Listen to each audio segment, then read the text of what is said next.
Bine v-am găsit la videoclipul special pentru 1000 de abonați! Vă mulțumesc foarte mult pentru această sumă, deoarece am muncit din greu pentru ea și vreau să vă spun că sunteți cei mai tari, suntem cea mai tare comunitate de pe YouTube. Și acum o să vină șampania, dar ca să nu ne reclamați la poliție, este fără alcool. Să vină șampania!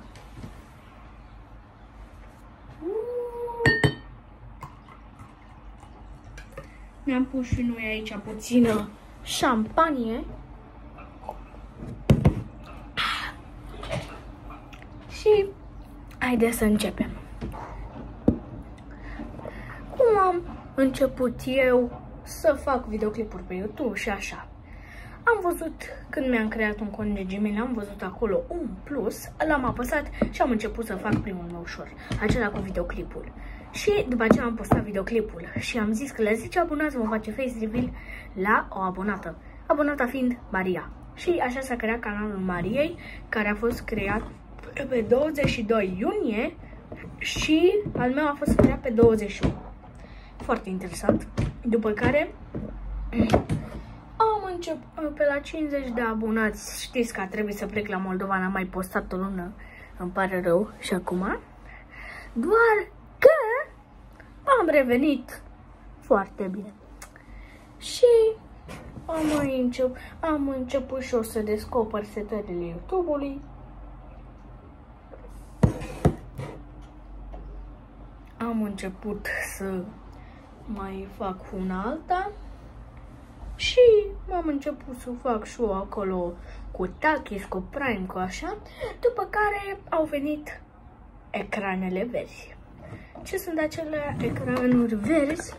Dacă vreți să știți, un ecran verde este chestia aia, green screen-ul pe care îl folosesc eu când fac green screen cu niște videoclipuri. Și de acolo, cred că pot spune că de acolo, dacă nu exista chestia asta, nu cred că puteam să fac 1000 de abonați în, cred că vreo 7 luni. Nu cred că puteam să fac 1000 de abonați dacă nu existau ecranele verzi. Pentru că, ce să faci?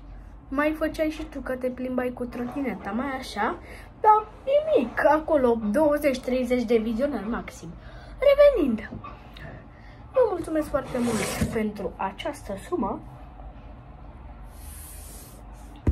La cât mai multe mii, la cât mai multe sute de mii și la cât mai multe milioane. Revenind, sincer, când am văzut că am făcut 1000 de abonați, cred că am fost ceva de genul, wow, 1000 de abonați așa, dar după aceea, deci în 4 zile de când am făcut 1000 de abonați, am făcut 1100 de abonați. 100 de abonați în 4 zile. Și gândiți-vă că eu, când am făcut prima oară 100 de abonați, a durat, cred că, vreo 2 luni. Deci, teoretic, 2 luni egal 4 zile după ce am 1000 de abonați. Da, foarte interesant, dar știți că la 200 de abonați am venit, am luat artificii, am luat torți, am luat tot ce se putea. După aceea am început cu sketchbook-ul, cu așa. Și da, cam așa, cam ăsta este istoricul canalului meu de YouTube. Revenind, șampania a fost foarte bună, cu vișine văd, interesant.